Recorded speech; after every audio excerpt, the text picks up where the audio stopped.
Selamat pagi, jemaat yang dikasih Tuhan, Shalom. Puji Tuhan, kita boleh kembali beribadah di minggu yang terakhir di bulan Agustus ini. Saya undang kita bangkit berdiri. Mari kita mengambil waktu teduh sejenak. Kita mau fokus beribadah kepada Tuhan pada pagi hari ini.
Ibadah kita pada hari ini, kita mulai di dalam nama Allah Bapa, Allah Putra, dan Allah Roh Kudus.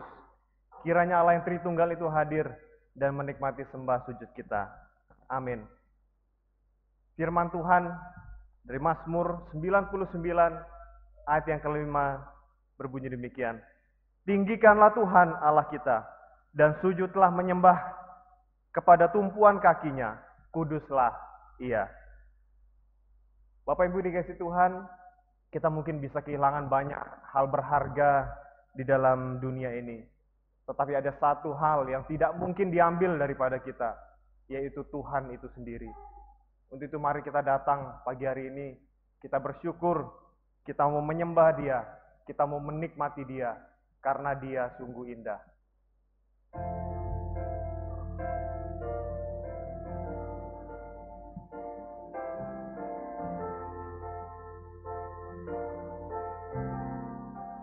Dia sungguh indah,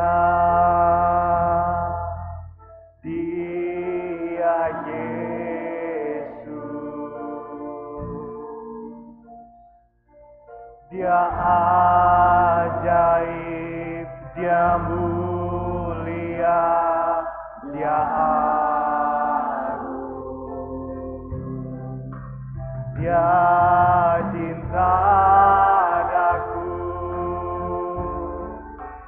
dan ampuniku,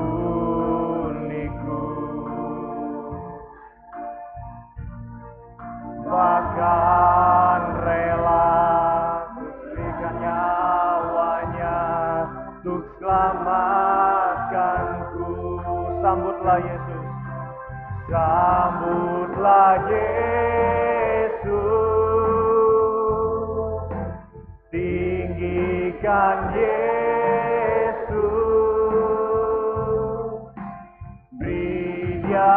hormat, pujian, dan kuasa Yesus Raja. Bagi yang mulia, ku angkat tanganku, Kau ku puja, ku cinta, ku sembah, haleluya.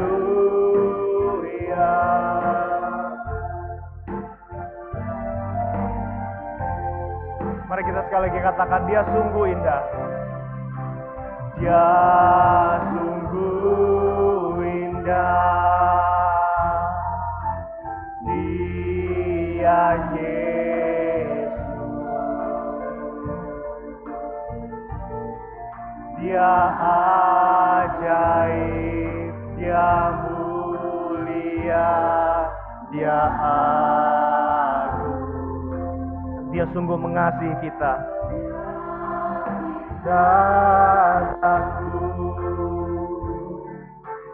dan ampuniku, bahkan rela berikan nyawanya untuk selamatkanku. Mari sambut dia, tinggikan dia. Sambutlah Yesus, tinggikan Yesus, beri dia hormat, pujian dan kuasa, Yesus Raja. Bagi yang mulia, ku angkat tanganku, kau ku puja, ku cinta, ku sembah, haleluya. Sekali lagi sembah dia, tinggikan dia. Sambutlah Yesus, tinggikan Yesus, beri dia hormat, pujian dan kuasa, Yesus Raja. Bagi yang mulia, ku angkat tanganku, kau ku puja, ku cinta, ku sembah, haleluya. Kau ku puja, ku cinta, kau ku puja, ku cinta, ku sembah, haleluya.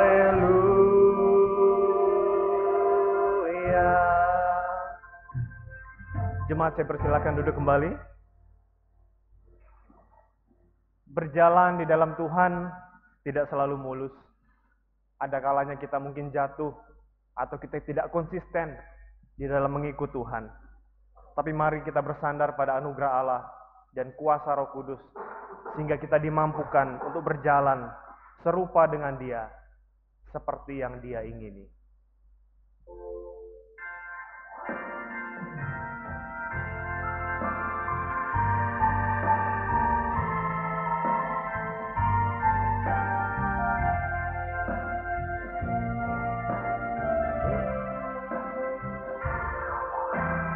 Bukan dengan barang fana Kau membayar dosaku, dengan darah yang mahal, tiada noda dan celah. Bukan dengan emas perak,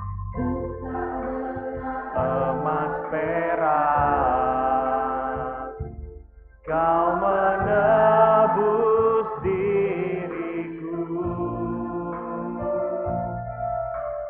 oleh segenap kasih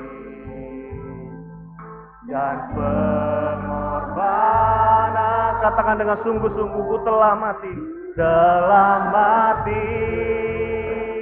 dan tinggalkan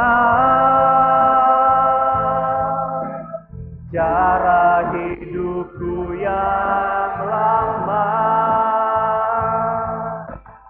Semuanya sia-sia dan tak berarti lagi.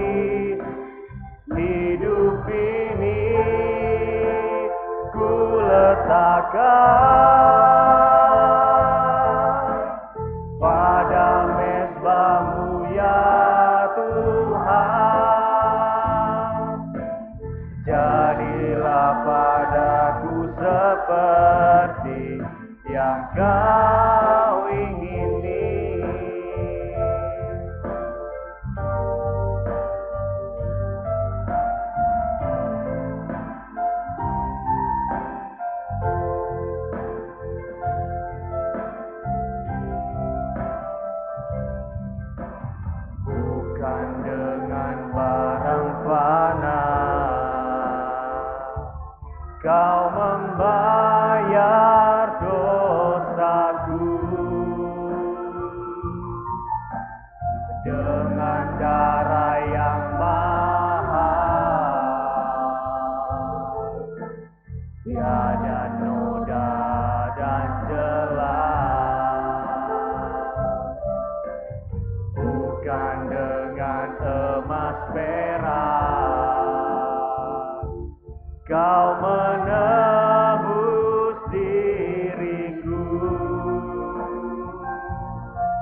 kita berkomitmen bahwa kita mau hidup bagi Dia. Tidak tinggalkan. Saya undang jemaat bangkit berdiri. Cara hidupku yang lama, semuanya sia-sia dan tak berarti lagi. Hidup ini ku letakkan pada mezbah-Mu ya Tuhan. Jadilah padaku seperti yang Kau ingini. Jadilah padaku. Jadilah padaku seperti yang Kau ingini. Mari kita satu hati, kita mengambil waktu untuk berdoa, mengaku segala dosa dan pelanggaran kita di hadapan Tuhan. Ya Tuhan, ya Allah yang mengasihi kami bersyukur karena hingga hari ini Tuhan masih memberkati untuk mengaku segala dosa dan pelanggaran kami di hadapan Tuhan. Dalam menjalani hidup ini seringkali ada banyak gangguan, baik itu kesibukan, hobi, atau mungkin persoalan hidup kami, atau berbagai hal lainnya yang telah mengalihkan fokus kami daripada Engkau. Kami seringkali menjalani hidup ini dengan cara kami sendiri, dengan keinginan kami sendiri, padahal kami juga dipanggil untuk menggenapi rencana-Mu di dalam dunia ini. Ampuni kami ya Tuhan, dan tegur kami ketika kami berbuat dosa. Ampuni kami dan mampukan kami untuk hidup seperti yang Engkau ingini. Terima kasih untuk penebusan-Mu yang sempurna. Hanya di dalam nama Tuhan kami Yesus Kristus, Juru Selamat kami yang hidup, kami berdoa. Amin. Saya akan membacakan berita anugerah bagi kita sekalian. Pagi ini terambil dari 1 Yohanes pasal yang ketiga, ayat yang pertama, demikian firman Tuhan. Lihatlah betapa besarnya kasih yang dikaruniakan Bapa kepada kita, sehingga kita disebut anak-anak Allah. Dan memang kita adalah anak-anak Allah. Karena itu dunia tidak mengenal kita, sebab dunia tidak mengenal Dia. Kita lanjutkan dengan petunjuk hidup baru. Kita akan baca bersama-sama mulai dari alamat ayatnya. 2, 3. Matius 28 ayat 19 sampai 20. Karena itu pergilah, jadikanlah semua bangsa muridku, dan baptislah mereka dalam nama Anak Roh Kudus, dan ajarlah mereka melakukan segala sesuatu telah kuperintahkan kepadamu, dan ketahuilah aku menyertai kamu senantiasa sampai kepada akhir zaman. Amin. Jemaat, saya persilahkan duduk kembali. Persoalan hidup manusia yang paling besar telah diselesaikan oleh Tuhan Yesus di atas kayu salib. Kita sudah menerima anugerah keselamatan.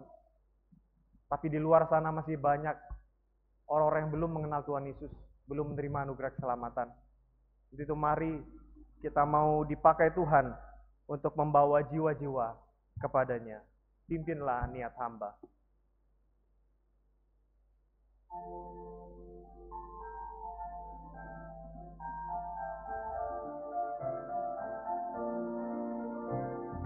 Pimpinlah niat hamba, membawa jiwa padamu. Banyak yang dalam dosa sesat terbelenggu.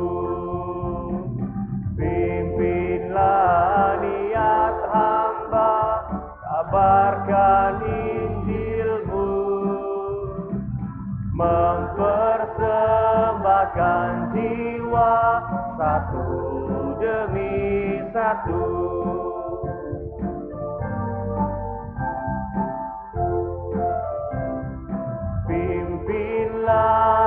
niat hamba membawa jiwa padamu.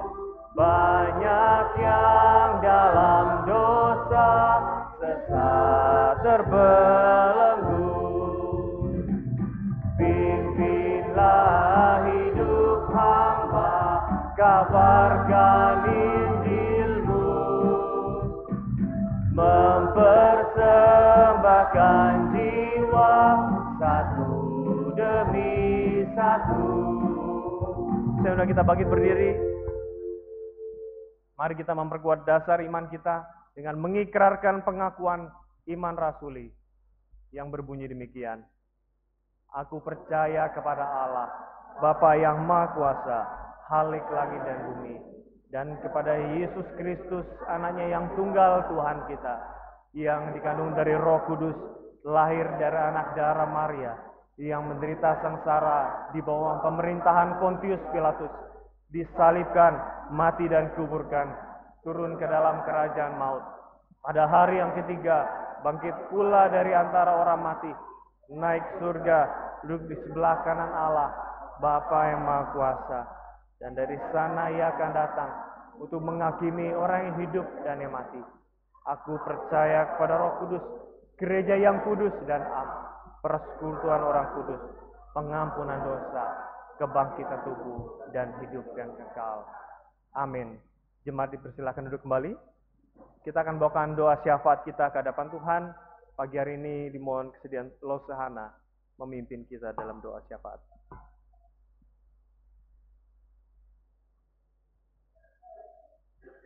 Mari kita bersatu di dalam doa. Kami bersyukur ya Tuhan untuk kasih-Mu yang terus berlimpah di dalam kehidupan kami. Kami bersyukur sepanjang minggu ini Tuhan menyertai kami dengan begitu luar biasa di dalam usaha pekerjaan kami, di dalam studi kami, di dalam keluarga kami. Tuhan menyertai dengan begitu baik dan kami begitu bersyukur Tuhan. Terima kasih Tuhan. Saat ini kami datang bersama di hadapan hadirat-Mu Tuhan, membawakan setiap pergumulan kami kepadamu. Kami mau berdoa Tuhan untuk GKT yang penan ke dalam tangan-Mu. Kami berdoa untuk setiap dana rutin yang dibutuhkan setiap bulan untuk ibadah maupun kegiatan-kegiatan lainnya Tuhan. Kiranya Tuhan yang mencukupkan setiap dana biaya yang dibutuhkan. Terima kasih Tuhan. Kami berdoa juga bersama-sama untuk Lembaga Alkitab Indonesia. Kami bersyukur Tuhan lembaga ini boleh melayani Tuhan dengan luar biasa sampai pada hari ini. Mereka boleh memperbanyak Alkitab dan membagikan kepada orang-orang percaya yang ada di Indonesia.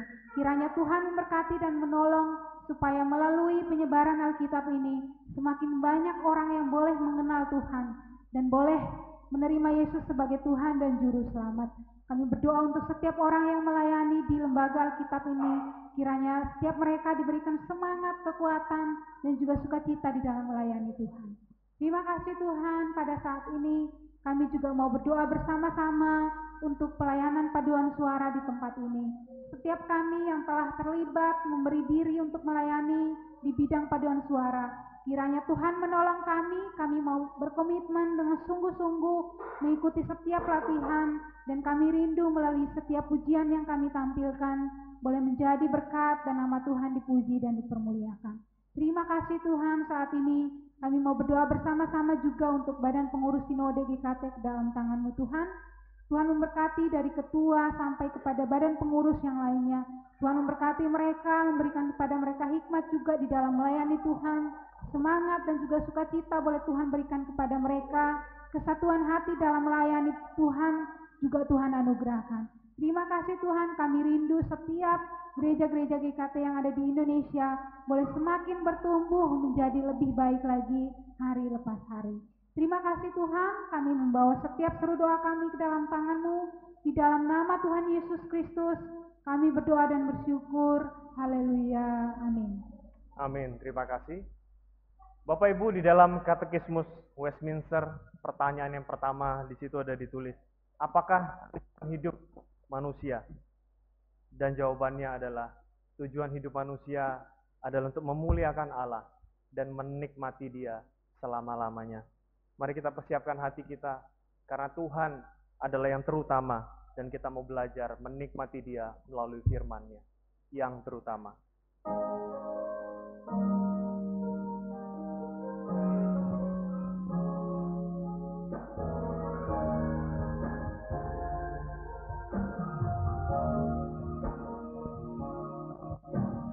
Yang terutama di dalam hidup ini, meninggikan nama Yesus.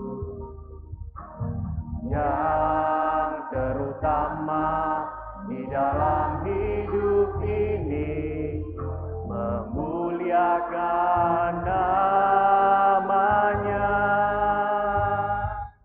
Haleluya, haleluya, saya mau cinta Yesus. Haleluya, haleluya, saya mau cinta Yesus. Sekali lagi kita naikkan pujian ini yang terutama dalam hidup ini.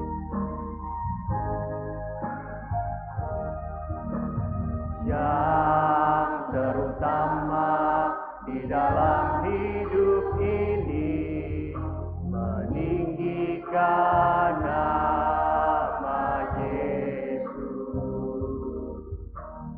Yang terutama di dalam hidup ini, memuliakan namanya. Haleluya, haleluya.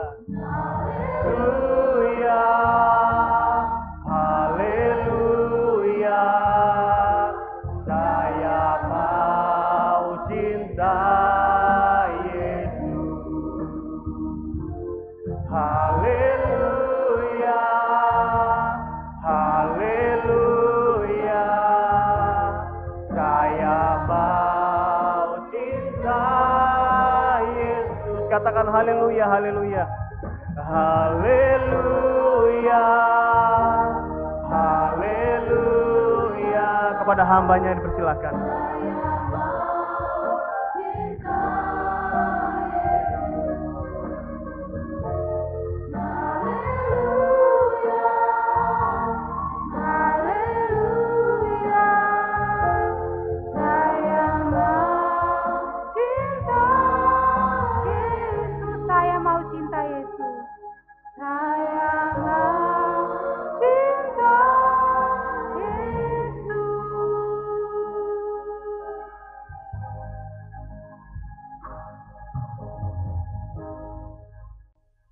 Mari kita berdoa. Benar Tuhan, seperti pujian yang kami naikkan, kami mau mengasihi Tuhan di dalam kehidupan kami, dan kami mau menyaksikan tentang cinta Tuhan kepada sesama kami. Ya Tuhan, pada pagi hari ini, bersama-sama kami juga akan merenungkan firman-Mu. Tuhan kiranya mari memberkati kami, berkati firman Tuhan yang akan kami renungkan bersama, kiranya boleh kami terima dan lakukan di dalam kehidupan kami. Tuhan memberkati waktu penyampaian firman pada hari ini, kiranya semuanya dapat berjalan dengan baik dari awal, pertengahan, hingga akhir. Di dalam nama Tuhan Yesus Kristus, kami berdoa dan bersyukur. Haleluya. Amin. Shalom. Salam sejahtera untuk kita semua. Ya Bapak Ibu, mari kita berikan salam sejahtera kepada rekan di samping kiri kanan sambil ucapkan damai sejahtera bagi kamu. Oke Bapak Ibu yang terkasih dalam Tuhan, Sinode GKT menempatkan bulan Agustus itu sebagai bulan misi. Makanya sepanjang bulan ini dari firman Tuhan, dari kegiatan-kegiatan, itu banyak sekali ngomong soal misi. Untuk mengingatkan kita pentingnya bermisi, pentingnya menceritakan kasih Tuhan itu kepada sesama kita. Dan hari ini kita akan merenungkan firman Tuhan dengan tema menjadi saksi yang setia. Menjadi saksi. Saksi itu berarti saya memberitahukan kepada orang lain sesuatu yang saya tahu, yang mungkin saya dengar sendiri, yang saya lihat sendiri, saya rasakan sendiri. itu saya beritahukan kepada orang lain. Itu yang namanya saksi. Dan orang Kristen itu dikatakan sebagai saksi. Jadi apa yang kita tahu tentang Tuhan, apa yang kita alami tentang Tuhan, apa yang kita rasakan tentang Tuhan, itu kita sampaikan kepada orang lain. Kita beritakan kepada orang lain. Tapi ada satu kalimat selanjutnya. Jadi saksi yang setia. Kalau hari ini kita itu temukan banyak-banyak saksi. Ketika di pengadilan, orang itu bisa saja memberikan saksi palsu. Orang bisa saja dibayar memberikan saksi palsu untuk menjatuhkan orang lain. Tapi orang Kristen itu dikatakan saksi yang setia. Setia itu berarti berpegang teguh pada apa yang dijanjikan. Kalau saya berjanji menjadi saksi yang setia, maka saya mau ceritakan tentang Tuhan kepada semua orang dalam situasi apapun. Ketika saya senang, saya susah, saya tetap mau bersaksi bagi Tuhan. Dan orang Kristen itu dipanggil, dipilih, dan diperintahkan menjadi saksi, yaitu saksi yang setia. Kita mau belajar dua karakter dari satu tokoh Alkitab yang luar biasa, menjadi saksi Tuhan yang luar biasa, setia sampai mati. Kira-kira Bapak Ibu ada yang bisa nebak tokoh ini siapa? Saya akan kasih clue-nya. Jadi tokoh ini seorang anak muda yang pintar. Dia itu terpilih menjadi pelayan Tuhan yang melayani orang-orang miskin. Salah satu dari 7 orang. Kira-kira siapa?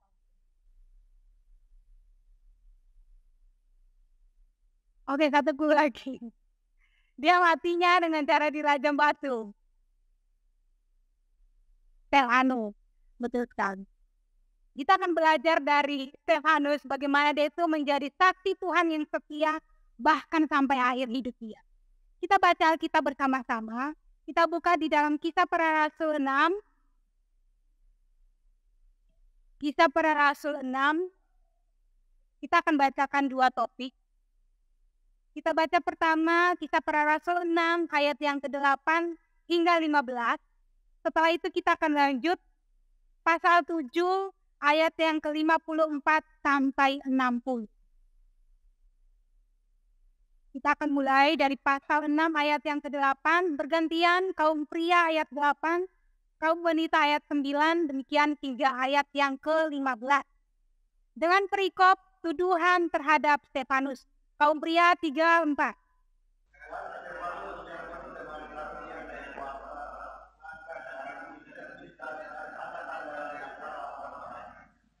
Tetapi tampillah beberapa orang dari jemaat Yahudi yang disebut jemaat orang lupa. Anggota-anggota jemaat itu adalah orang-orang dari Kirene dan dari Alexandria. Dan dari orang-orang itu bersoal jawab dengan Stefanus.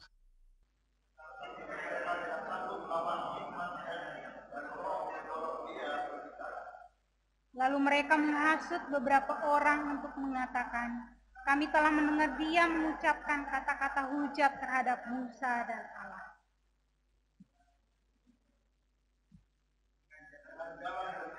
Mereka mengadakan suatu gerakan di antara orang banyak, serta tua-tua dan ahli-ahli agama.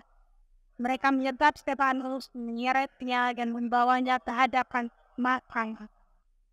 Lalu mereka mengajukan saksi-saksi palsu. Orang ini terus-menerus mengucapkan perkataan yang menghina Takat Kudus ini dan hukum. Karena kawan benar dia mengatakan, oh Yesus orang mengatakan, oh setelah ini, dan membuat adat istiadat dan baru orang Musa.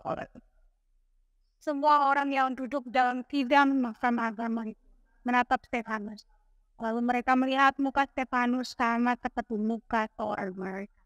Kita akan lanjut di pasal 7, ayat yang ke-54 sampai ayat yang ke-60. Dengan perikop Stefanus dibunuh, Saulus hadir. Kaum pria 3-4.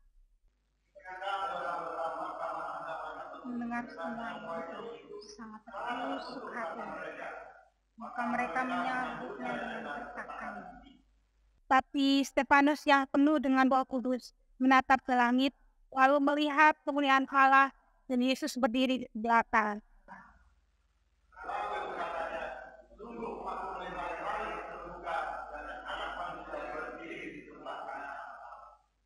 Maka berteriak-teriaklah mereka dan sambil menutup telinga kaki.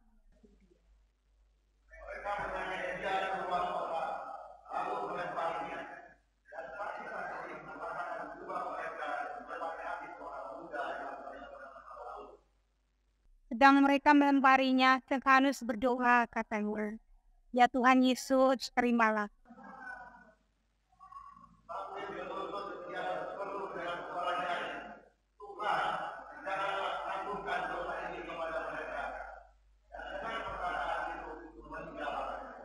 Demikian firman Tuhan.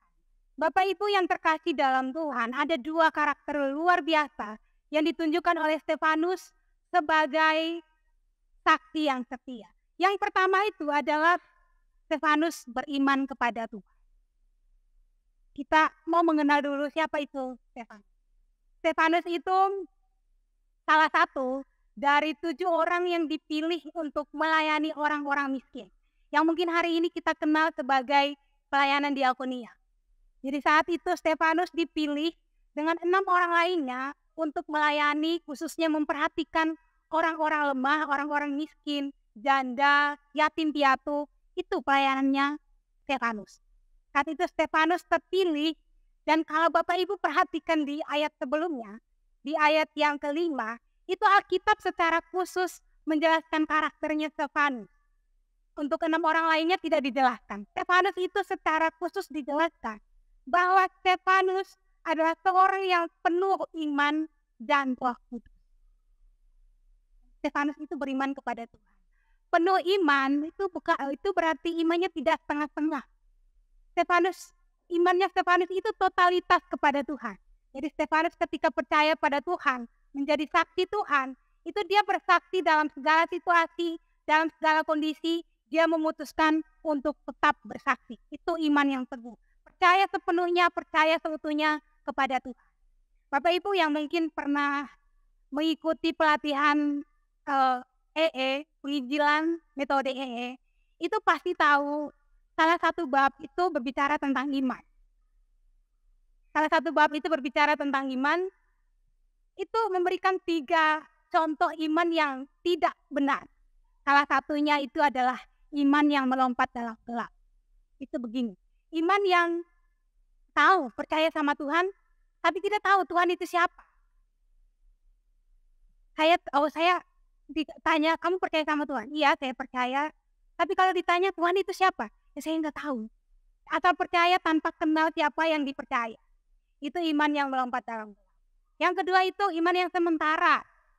Itu kalau saya sakit, saya percaya sama Tuhan. Kalau saya butuh uang, saya percaya Tuhan akan memberkati saya. Kalau saya di dalam keadaan kekurangan, saya percaya Tuhan akan menolong.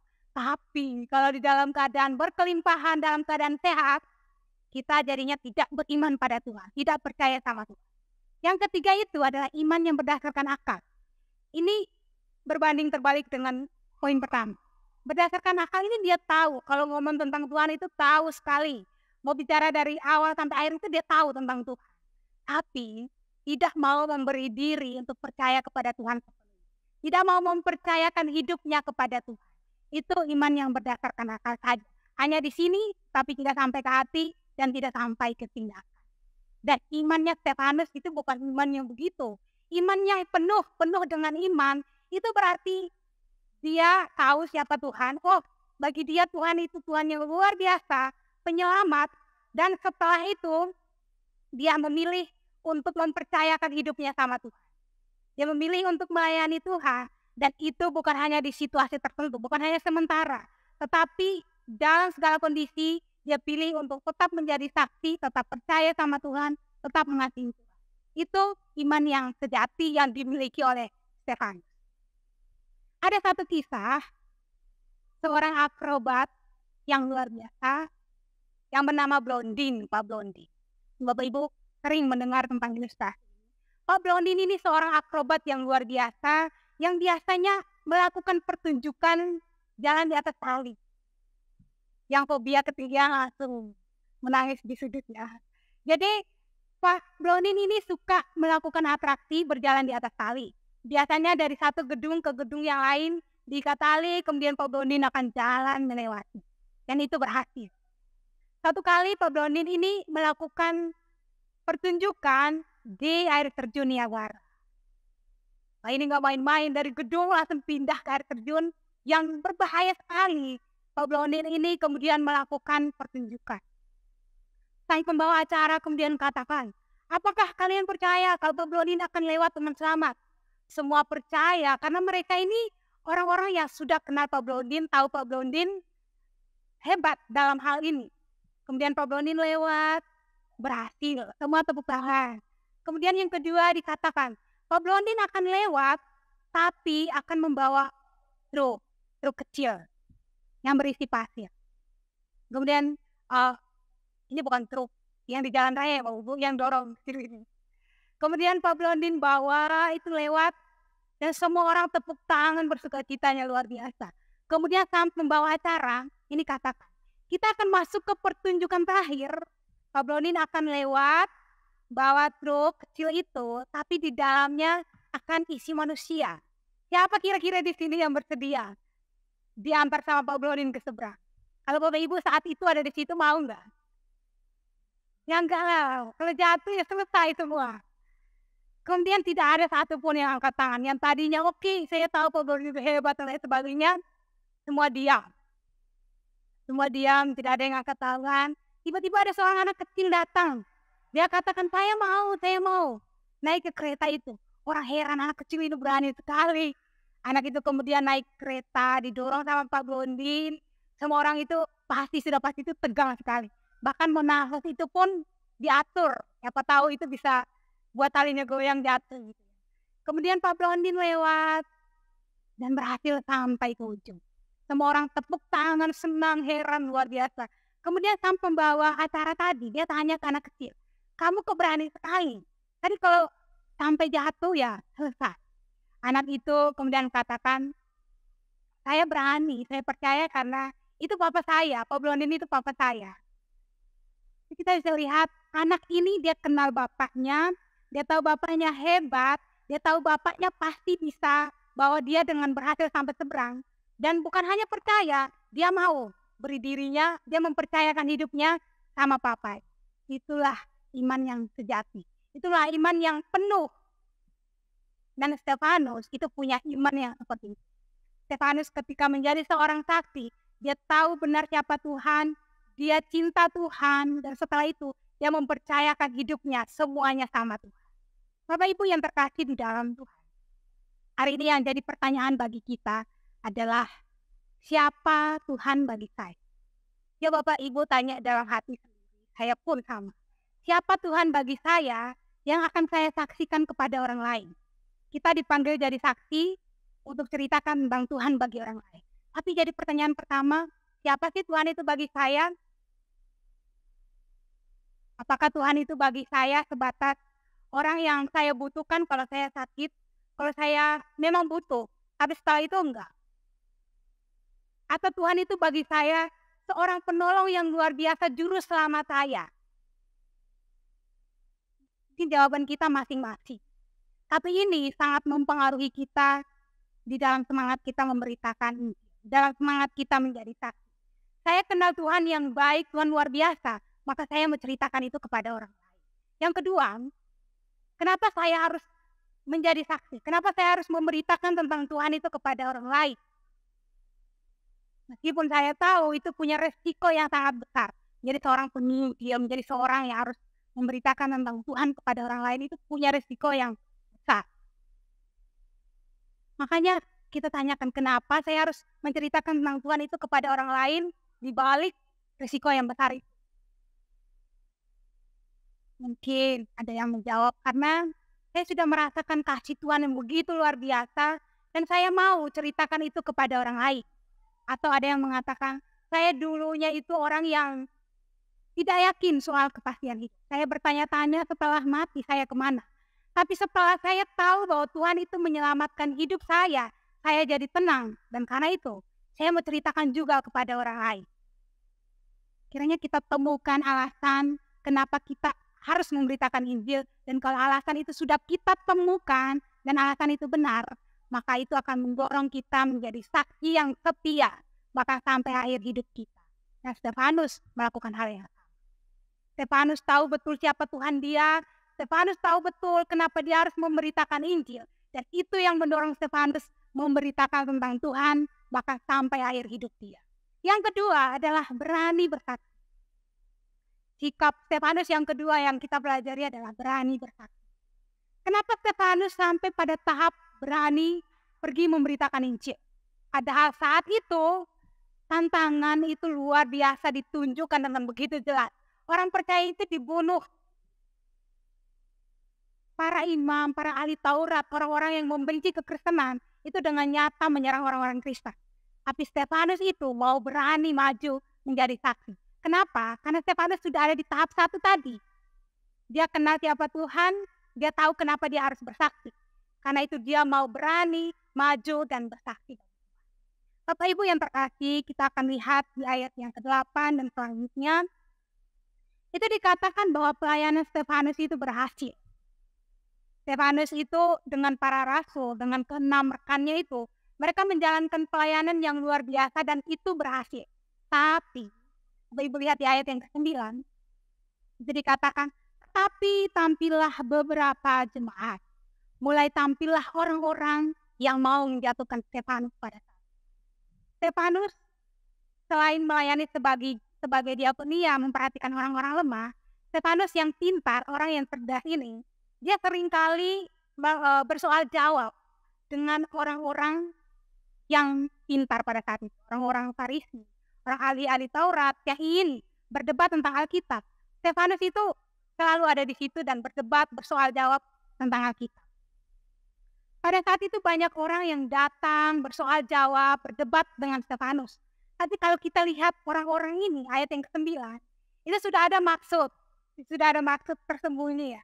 Kalau Bapak Ibu baca selanjutnya, mereka datang itu memang dengan tujuan ingin menjatuhkan Stefanus.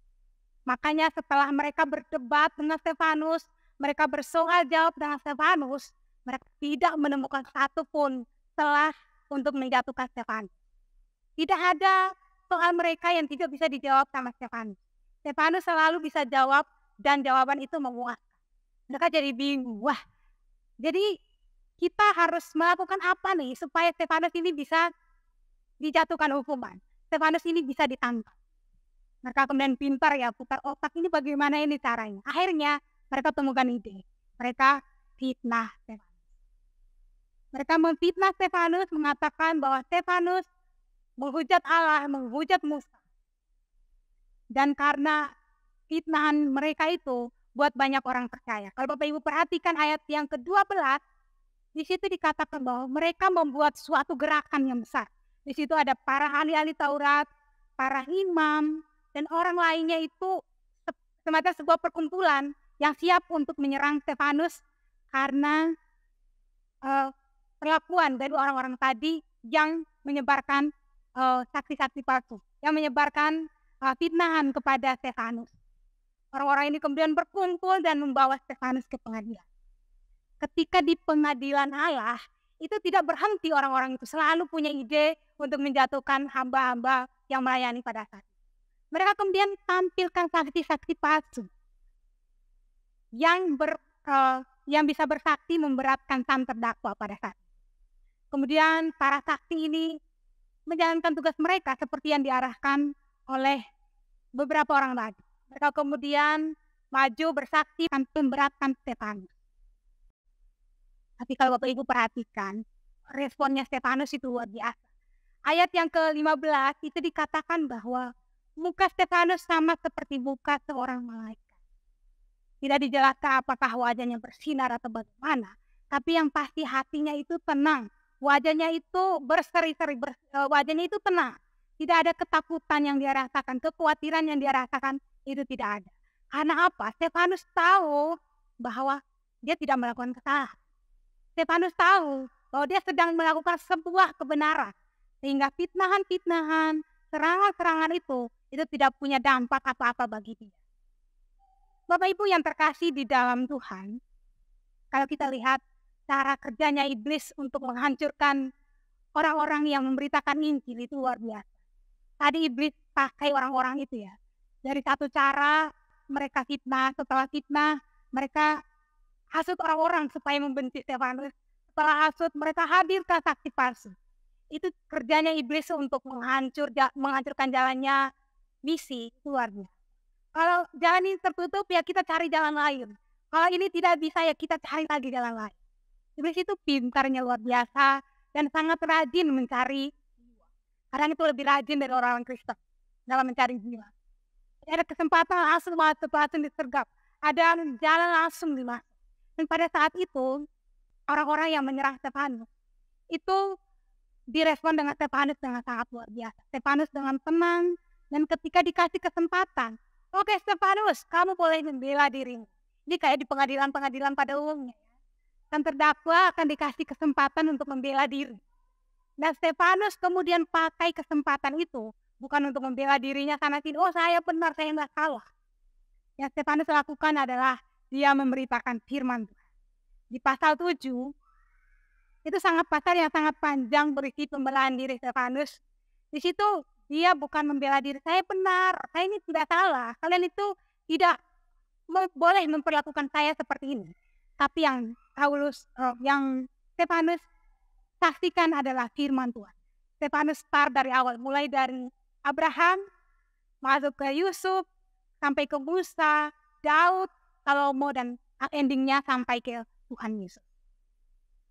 Di tengah ketegangan itu, Stefanus gunakan untuk memberitakan firman Tuhan. Dan kalau Bapak Ibu perhatikan ayat 13-15, perkataan Stefanus itu sangat-sangat menyinggung para imam dan ahli Taurat. Itu kata-katanya sangat keras ya. Kalau Bapak Ibu baca perkataan Stefanus, itu sangat melukai harga dirinya para imam dan ahli Taurat. Itu sangat-sangat terluka mereka. Stefanus katakan begini. Di ayat yang ke-13 sampai yang ke-15, Stefanus katakan bahwa,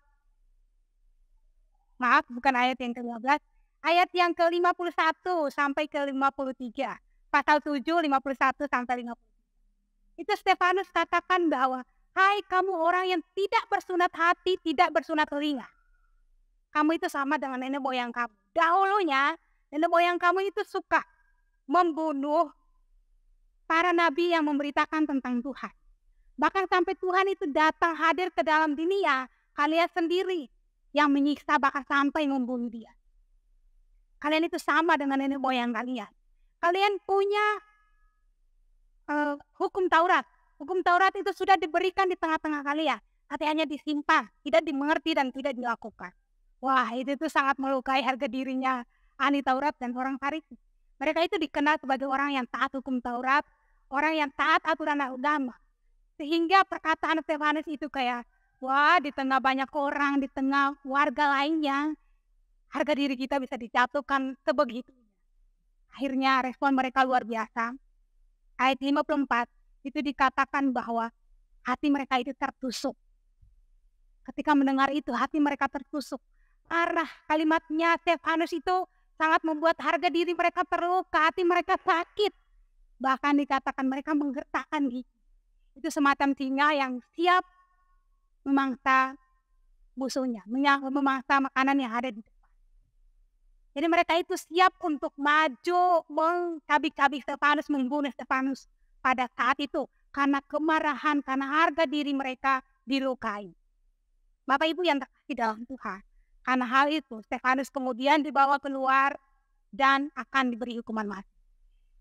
Tapi kalau Bapak Ibu perhatikan ayat yang ke-56, itu sebelum Stefanus dihukum mati, detik-detik kematian Stefanus, itu Stefanus sudah tahu bahwa dia itu akan dihukum mati. Detik-detik kematian Stefanus itu, Tuhan menunjukkan diri dia kepada Stefanus.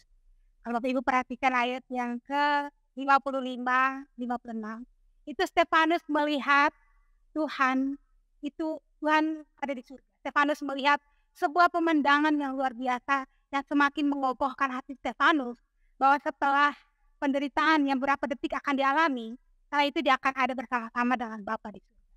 Sebuah penglihatan yang membuat Stefanus itu tenang, yang membuat Stefanus itu tidak takut dalam menghadapi hal itu. Dan Tuhan memberikan kesempatan itu menunjukkan dirinya kepada Stefanus. Tentunya untuk memberikan ketenangan bahwa setelah itu kamu akan hidup bersama-sama dengan Bapa di surga. Dan Stefanus pun tidak terhindarkan dari hukuman. Mungkin kita pikir, kenapa sih Tuhan itu tidak turun dan langsung selamatkan Stefanus? Tuhan punya rencana yang luar biasa. Stefanus pada akhirnya harus dibunuh. Itu dengan cara rajam batu. Wah, kalau disuruh pilih antara hukuman mati dengan cara apa? Mungkin ya. Lebih baik itu suntik mati atau tembak mati. Langsung selesai semua. Pada saat itu dilempari batu. Kita sekali kejedot di pintu ya, kejedot pintu atau tembok, itu sakitnya bukan main, itu sakitnya luar biasa. Saya pernah dulu waktu kecil, saya coba pegang ketapel ya, jadi tahu ketapel dari ketapelnya kakak saya. Saya coba pegang, tapi cara yang benar kan harusnya gini ya, lalu lepas. Saya gini, saya kembali gini jadi lepas, langsung kena di sini ya. Itu benar-benar sakitnya luar biasa. Saya sampai demam beberapa hari karena batunya itu kena sini dan itu sakit sekali. Dan saya bayangkan Stefanus pada saat itu banyak orang yang hadir di situ masing-masing pegang batu. Stefanus ada di tengah-tengah dan semua lempar. Itu sekali batu kena mungkin setelah itu jatuh. Tapi lagi-lagi itu kan kulit semakin rusak ya. Kulit semakin rusak dan batu itu semakin masuk ke dalam tubuh. Itu yang menyebabkan kematian. Jadi Stefanus itu mati di tempat dia dilempar. Itu sebuah rasa sakit yang luar biasa. Dan Stefanus mengalami hal itu. Tetapi di detik-detik kematiannya sebelum dia mati, dia sempat-sempatnya dia itu berdoa bagi orang-orang yang membenci dia. Tuhan ampuni mereka, jangan tanggungkan kesalahan ini kepada mereka. Hati yang luar biasa yang Stefanus miliki dalam menjadi seorang saksi. Hati yang mau mengampuni, hati yang mau memaafkan. Dan di sini disebutkan nama Saulus. Ini Saulus sudah mulai eksis, sudah mulai tampil. Jadi kemungkinan besar kematiannya Stefanus ini juga ada di bawah persetujuannya Saulus. Bapak Ibu lihat di ayat yang ke 56, 58. Para saksi palsu itu datang dan lempar jubah ke kaki Stefanus, ke hadapan Stefanus. Dalam artian tugas kita sudah selesai, memberikan saksi palsu dan bahkan sampai membuat Stefanus harus dihukum mati. Dan Saulus ada di situ, Saulus hadir melihat, menyaksikan sendiri kematiannya Stefanus. Bapak Ibu yang dikasihi di dalam Tuhan Yesus Kristus, apa yang hari ini menjadi ketakutan kita di dalam bersaksi tentang Tuhan? Banyak, ada yang takut. Saya juga sama, kadang itu takut. Saya takut ketika saya menyaksikan tentang Injil, saya memberitakan Injil, terus orang tanya saya nggak bisa jawab. Atau orang mengajukan argumen terus, saya jawab apa ini? Kadang takut karena itu. Yang kedua itu juga takut ditolak. Saya takut nanti memberitakan Injil terus dibilang, kamu tuh sok-sokan memberitakan tentang Injil. Kadang perasaan takut itu masih muncul. Dan alasan lain itu juga kadang kita punya alasan, nggak ada waktu. Saya sudah sibuk di rumah sebagai ibu rumah tangga, kerjaan saya itu sudah banyak sekali. Nyuci, ngurus anak, ngurus suami, ngurus rumah, semuanya sudah banyak. Tidak ada waktu saya mau pergi memberitakan Injil kepada orang lain. Kalau Bapak Ibu kita belajar dari jemaat mula-mula, itu rata-ratanya adalah para buruh harian, para pekerja harian. Yang kalau hari ini kerja, hari ini tidak kerja, maka besok mereka tidak makan. Karena itu mau nggak mau, setiap hari itu harus kerja supaya mencukupi kebutuhan mereka esok hari. Tapi di tengah kesibukan mereka masih memberitakan Injil. Dan kalau dibilang ketakutan, saat itu ya mereka pasti takut.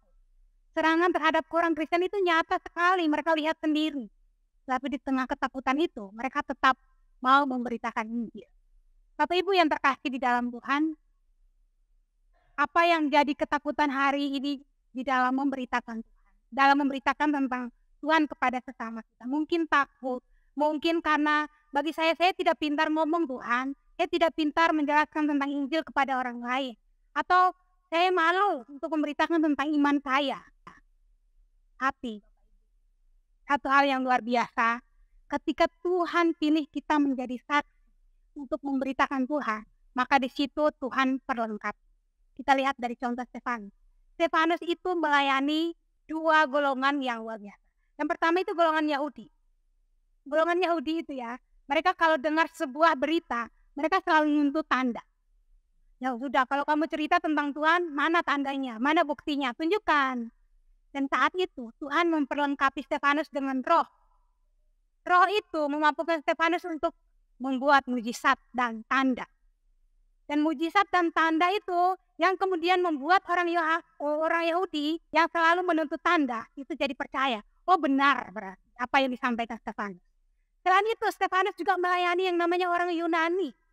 Orang Yunani ini orang yang pintar ya, segala sesuatu itu harus sesuai dengan logika. Kalau Injil kamu sampaikan tidak sesuai dengan logika, wah itu akan dicerca bisa-bisa. Dan Tuhan pelengkapi Stefanus dengan itu juga. Tuhan pelengkapi dengan apa? Stefanus diberikan hikmat yang luar biasa, diberikan kecerdasan, sehingga Stefanus mampu bersoal jawab, mampu berdebat dengan para imam dan ahli Taurat pada saat itu. Di sini kita melihat ketika Tuhan memutuskan untuk memilih Stefanus jadi saksi, Tuhan tidak bilang langsung, ayo pergi bersaksi. Tapi Tuhan sertakan juga dengan karunia, Tuhan sertakan juga dengan hikmat. Sama dengan kita. Tuhan ketika pilih kita jadi saksi, Tuhan ketika pilih kita jadi anaknya, dan kita kemudian menjadi saksi, Tuhan perlengkapi. Mungkin kita pikir saya tidak pintar ngomong Tuhan. Saya kalau menjelaskan sesuatu itu nggak bisa. Dan Tuhan memperlengkapi, diberikan kemampuan untuk berbicara, walaupun dengan cara yang sederhana. Ketika kita memberitakan Roh Kudus bekerja di dalam hati orang itu akan nampak. Seperti Stefanus tadi. Yang berdebat dengan orang-orang itu bukan hanya Stefanus, tapi roh yang ada di dalam diri dia. Itu yang mendorong dia untuk berbicara. Demikian juga kita, Bapak. Tuhan menganugerahkan kepada kita akal budi, pikiran, Roh Kudus yang memperlengkapi kita di dalam melayani. Karena itu, di bulan misi, di minggu terakhir ini, kiranya mari kita belajar sama-sama. Saya mau bermisi. Di tengah kekurangan saya, di tengah keterbatasan saya mau menceritakan tentang Tuhan. Mungkin tidak harus di dalam format seperti yang kita pelajari beberapa waktu lalu, guru sekolah minggu, dalam untuk yang terapi seperti gitu ya. Tetapi kita juga bermisi menjadi saksi itu lewat apa? Lewat tingkah laku kita. Itu orang bisa kenal Tuhan, kita bisa menceritakan Tuhan lewat hal.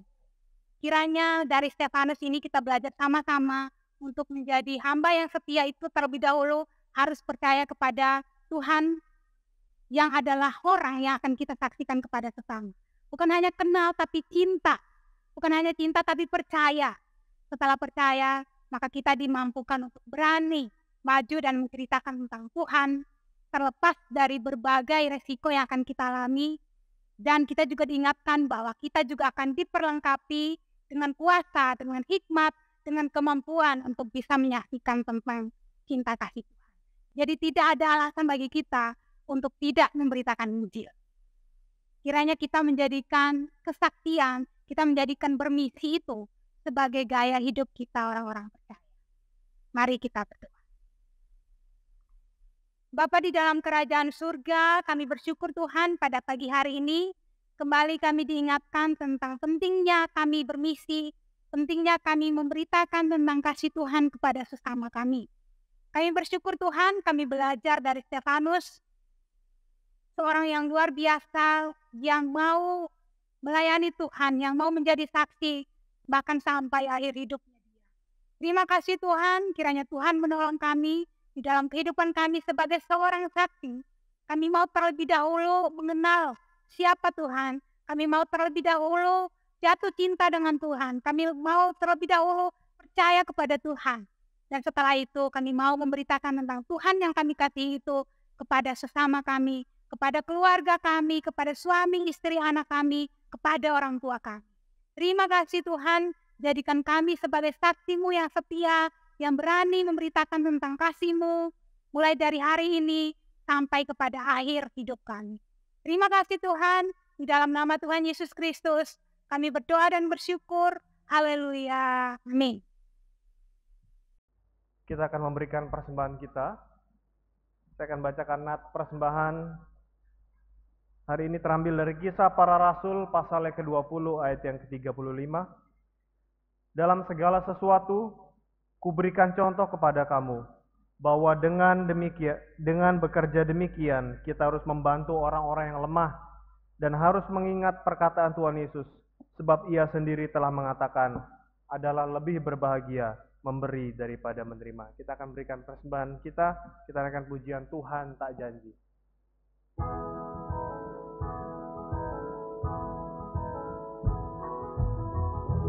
Tuhan tak janji langit biru, bunga nan harum di jalanku. Tuhan tak janji selalu cerah, senang tak susah. Tuhan janjikan hidup kuat, jalan dipimpin dan perhentian, dalam bahaya disertainya, tak terbatas rahmat kasih-Nya.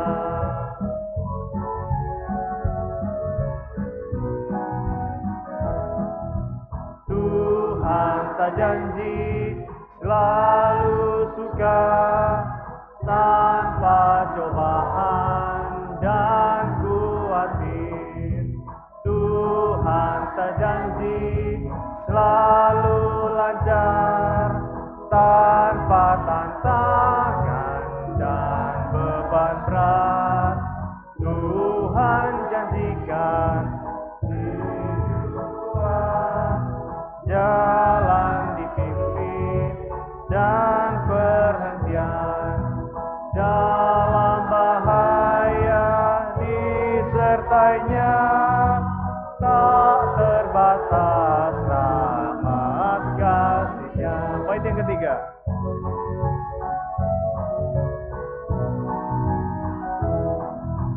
Tuhan tak janji hari depan, jalanan datar dan leluasa. Saya undang kita bangkit berdiri. Tuhan tak janji tak bergelombang, gunung tak rintang, cuaca cerah.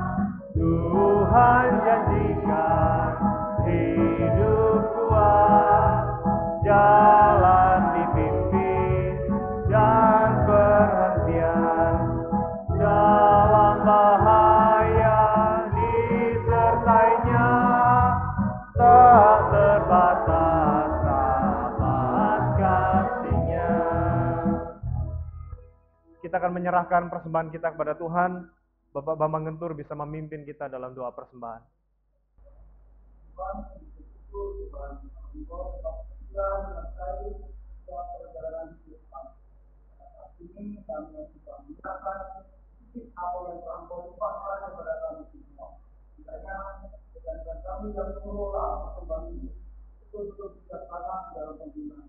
Terima kasih Bapak. Amin, terima kasih. Mari kita bangkit berdiri, kita akhiri ibadah ini, kita kembalikan segala kemuliaan hanya bagi Tuhan. Doksologi.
Bapak Ibu, marilah kita pulang dengan sebuah komitmen untuk terus menjadi saksi Tuhan yang setia memberitakan tentang cinta kasih Tuhan, mulai dari hari ini sampai pada akhir hidup kita. Marilah kita pulang dengan menerima berkat Tuhan. Tuhan memberkati engkau dan melindungi engkau. Tuhan menyinari engkau dengan wajah-Nya dan memberi engkau kasih karunia. Tuhan menghadapkan wajah-Nya kepadamu dan memberi engkau damai sejahtera. Amin.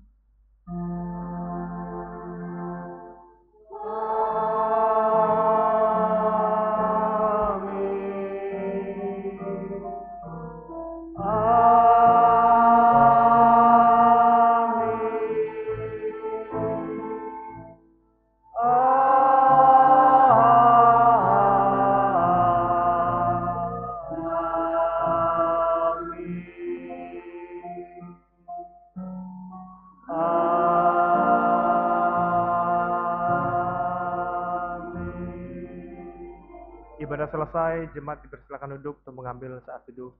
Selamat hari Minggu, Tuhan Yesus memberkati.